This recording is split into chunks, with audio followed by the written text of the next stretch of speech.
দেন এবার কি বলছে, ডিস্টেন্স 3 কিলোমিটার নর্থ, নর্থের দিকে সে 3 কিলোমিটার গেছে, এখানে লেখা থাক নর্থের দিকে 3 কিলোমিটার গেছে।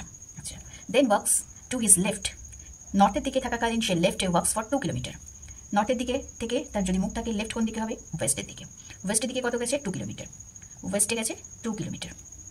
হি এগেইন টার্নস লেফট, ওয়েস্টের দিকে থাকাকালীন সে আবার লেফটে গেছে, মানে সে সাউথ ডিরেকশনে গেছে, কত গেছে 3 কিলোমিটার, সাউথে গেছে 3 kilometre. At this point he turns to his left, সে আবারও কোথায় গেছে, লেফটে গেছে, এখান থেকে লেফট মানে হচ্ছে ইস্টের দিকে, কত গেছে লেফট 3 কিলোমিটার, 3 কিলোমিটার গেছে। How many kilometres is the from starting point, say starting point থেকে কত দূরে আছে।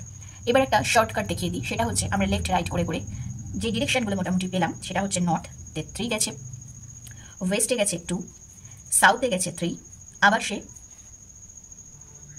ইস্টে গেছে 3 কিলোমিটার।